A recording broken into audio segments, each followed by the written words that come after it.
Thank you for joining us today for another topic in our series of Rapid Insights. Today we're going to be covering the elevator pitch. The elevator pitch is one of those core tools that every organization should have, and it's one of those foundational tools that's probably one of the more difficult things for an organization to create. So the concept here is we're riding up an elevator and we're riding up the elevator with somebody that we want to share some information about our organization or our company. And it's just a quick and effective and efficient way to share what do we do, how do we do it, what's the value, and why are we different. Seems like a simple exercise to ride up the elevator with somebody and try to communicate all that. And the truth is, it's probably one of the harder things that, in our experience, as companies go through to try to adequately pull together. So let's take a look at the elevator pitch. So the elevator pitch has what we believe four core components or four ingredients. Again, that's what do we do? How do we do it? What's the value premise? And what are the defensible differences about our organization or company? So what do we do? What do we do? Our experiences as you're writing this out and putting this together, probably just a one-line sentence that captures what do you do. Now, this one-line sentence needs to be clear, concise, and sometimes very difficult little exercise to go through. So let's take a look at an example. So here's an example from one of our clients that's a manufacturer, and working with their leadership, here's what they came up with. And again, this is just an example. So XYZ, and we're taking the name of the company out, but XYZ manufactures machinery that enables customers to manufacture, prepare, process, and use cable, wiring, and tubing products. A couple of things here. One, they want to capture the main concept that they're a manufacturer and they manufacture machines. And one of the things that those machines does is it enables their customers for them to manufacture, prepare, or process the three main things in terms of what they do. They work with cable, wiring, and tubing products. So that would be an example of what we do. How do we do it? Our experiences and best practice here is you probably want to just limit it to maybe three key points. So again, remember, we're riding up the elevator with somebody. We've just conveyed to them, what do we do? Now they kind of want to get a sense of, okay, I get that, but how do you do it? So let's take a look at an example. So using the same company, so XYZ manufactures machines for multiple applications, such as cleaning, heating, stripping, preparation, twisting, and measuring. We customize and manufacture machines for specific industry uses. And lastly, we have certification programs that meet ISO standards. So again, imagine you're riding up the elevator with a prospect. You've given them a high-level understanding of what you do. Now you've given a little bit more insight into how you do it. And so hopefully by this point, they start getting it. Now what you're trying to do is to position, well, why do I care? Or if I'm riding up the elevator with somebody, the other person is thinking, well, kind of sounds nice, but why do I care?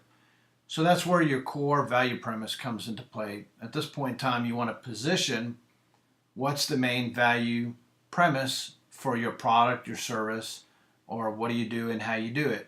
So our experiences, best practices, you want to keep this to one concise sentence in terms of your value premise. So using our example, XYZ enables our customers to manufacture, sell, and use wire, cable, tubing, and more very effectively, efficiently, with high productivity, ergonomics, safety, and profitability. So some of these key value points are what their customers have told them about the value premise, that they make the operations line more effective. They're getting more production from staff using the machinery. They like the ergonomics in terms of how it's used on the shop floor, and then the idea that it's safe, and then ultimately it's profitable just in terms of driving more efficiencies and cost and profit to the bottom line. So the idea here is to capture as best you can the value premise in a very short but concise way. One thing that you may want to consider is adding some very specific facts. So in this example here, they could say, we help our customers more efficiently manufacture their wire, cable, or tubing by 30%. So if you have some specific numbers, it's great to add into the value premise. Now let's take a look at the last core component here, is what we call the defensible difference.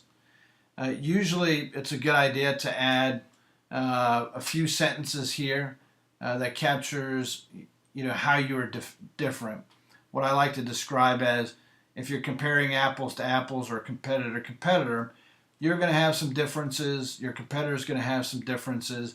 There may be one or two that overlap, but you have to have at least one or two or three that are going to be uniquely different. So when you're comparing competitor, or your prospect is, more importantly, there's going to be some defensible difference that you can validate and make known to your target prospect. So continuing with our example that we've been using.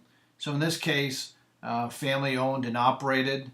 The primary reasoning behind that is they believe that because they're family owned and operated, they can respond and act more quickly to market demands and customer demands. They have a certain set of core values that they like to share with their customers. So that would be one.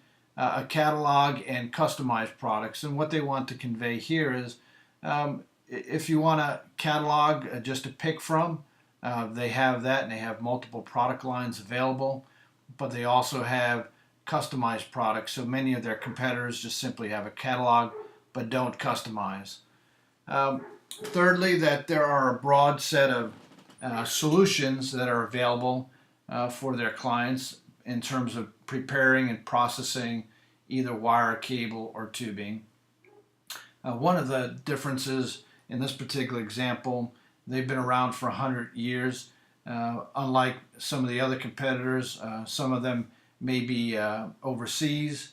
Their customers like the fact that they're a U.S. manufacturer, that they've been around for 100 years, demonstrates longevity and just confidence in what they can do. They are ISO certified since 1996. Very specifically demonstrates that they meet some very specific industry standards, and especially when you're dealing with manufacturing, a lot of times companies that are looking to buy from you, especially this type of machinery, they're very concerned about industry standards, and this particular company continues to make that investment in that quality. And then lastly, a certification program. And in this particular example, this company here, whenever you're buying a machine or multiple machines from them, they'll run it through a certification program through their lab, test the wire, test the cable or the tubing, make sure that the size and the process and approach to either cutting that wire or stripping that wire, for example, meets the client's specifications. So that would be an example of the defensible differences. Now, riding up the elevator, you probably wouldn't go into the long conversation like I just did on the defensible differences. You may just hit two or three of those, but the idea is to put all these together. So as you're riding up the elevator, again, what do we do? How do we do it? What's the value? And why are we different?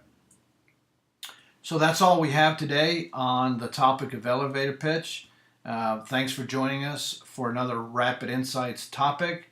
Until next time, keep your sales in overdrive.